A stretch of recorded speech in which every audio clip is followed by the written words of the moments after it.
안녕하세요 여러분. 몰랐던 태국 이야기 치앙마이 라이프입니다. 오늘 뉴스를 봤더니 2달 전 중국으로 돌아간 푸바오가 처음으로 대중에게 공개된 날이라고 하더라고요.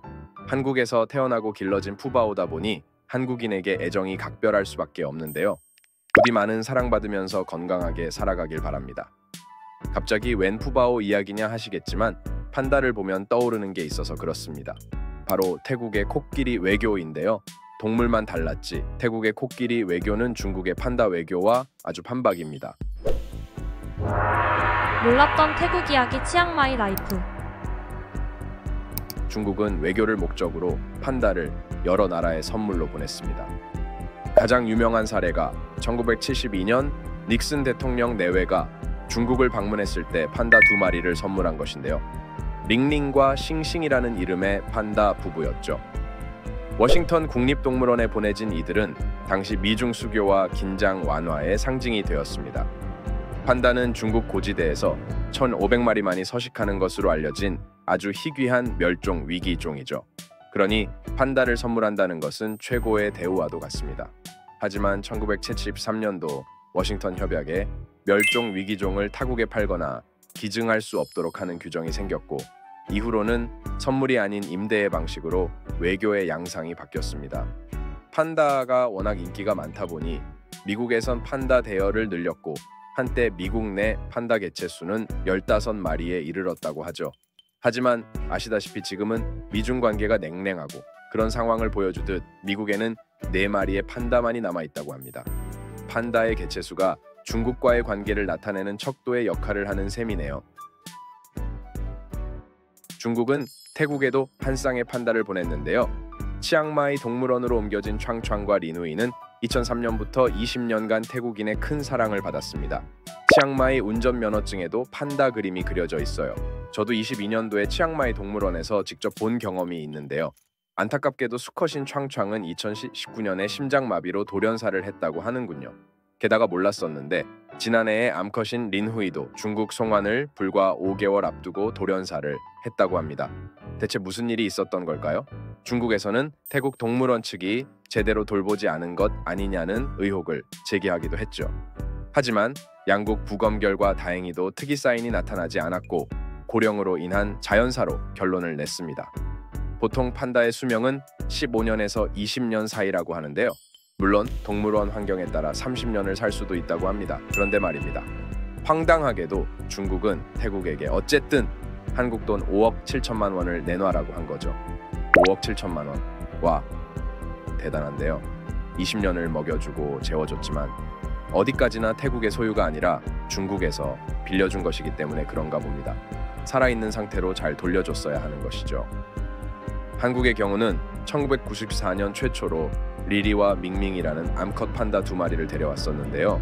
1997년 IMF 외환 위기로 대여료를 감당하기 어려워 98년도에 조기 반환했고 한동안 판다를 볼 수 없었다가 2014년 시진핑 주석이 방한하며 한중 해빙 무드가 조성돼 2016년에 러바오와 아이바오 커플을 선물로 받은 것이죠.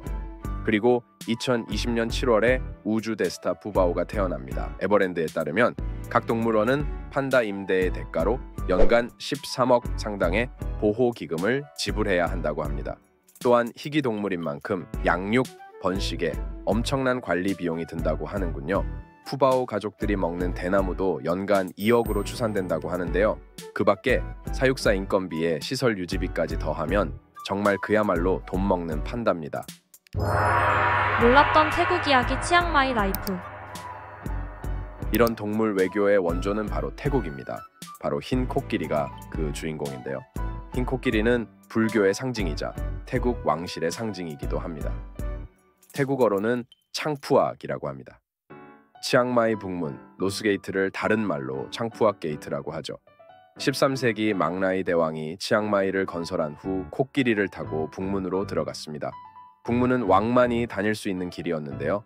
아마 그쪽에 흰 코끼리 거소가 있었고 그래서 창푸악이라는 지명이 붙지 않았나 싶네요. 현재 올드타운의 북부와 북서부 일대의 행정구역이 창푸억구입니다. 그리고 여러분들 잘 아시는 창맥주의 코끼리가 바로 창푸억입니다. 그렇다면 태국의 코끼리 외교를 조금 더 자세히 들여다볼까요? 이 코끼리 외교는 근현대에 일어난 것은 아니고 고대부터 유래됐습니다. 태국이 지금과 같이 국가 체계를 갖추기 전에는 아랍처럼 토우국 연맹이었거든요. 그래서 도시국가 간의 주종 관계가 있었죠. 주군은 때때로 조공국이나 연맹국 또는 신하에게 하얀 코끼리를 하사했는데요. 흰 코끼리는 불교에서 매우 신성시하는 존재이자 왕의 은총과 권위를 상징했기 때문에 아주 정성스럽게 보살펴야 했습니다. 흰 코끼리는 부처님의 모친인 마야 부인의 태몽에서 나타난 까닭의 불교 문화권에서 아주 신성시되었는데요. 태국에서는 이를 왕실의 상징으로 삼았죠. 치앙마이 중심의 쇼핑몰 이름이 부처님의 모친 이름인 마야입니다. 행정상 창푸업구에 위치하고 있죠.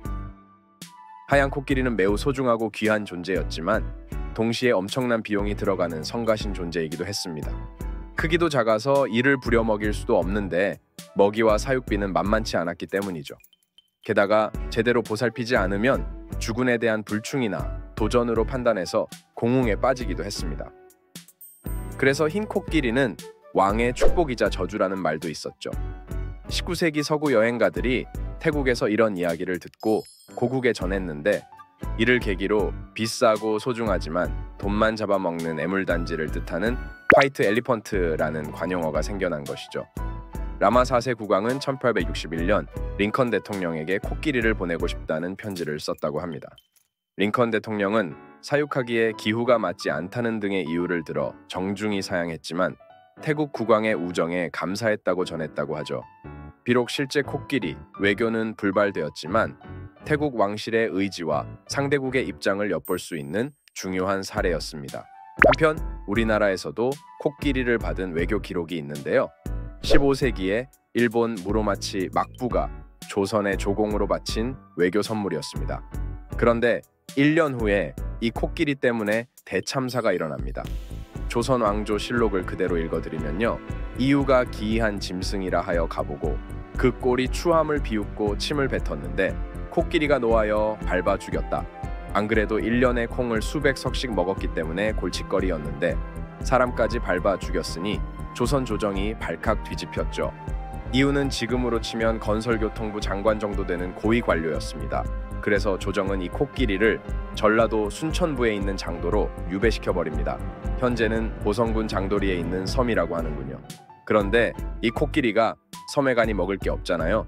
섬에 있는 풀을 다 먹어 해치우다 보니 여기저기 옮겨 다녀야 했죠. 코끼리는 점점 수척해졌고 급기야 식음을 전폐하고 밤낮으로 눈물을 흘리며 울었다고 합니다. 이를 가엾게 여긴 주민들이 상소문을 올리기까지 했는데요. 이를 들은 임금이 이를 불쌍히 여겨 다시 육지로 들이게 됐고 먹보인 코끼리를 내보낸 섬 주민들은 환호를 질렀다는 후문입니다. 마치 동화 같은 이야기인데 실제로 조선 왕조실록에 나와 있는 실화입니다. 판다와 흰 코끼리. 정말 희귀하고 가치 있는 동물이라 주는 사람의 진정성이 느껴지기도 한데요. 웬만한 부자 나라가 아니면 품기 어려운 계륵 같은 존재였네요. 지금까지 치앙마이 라이프였습니다. 코끼리와 관련된 더 자세한 이야기는 네이버 프리미엄 콘텐츠에서 만나보실 수 있습니다. 구독과 좋아요는 큰 힘이 됩니다.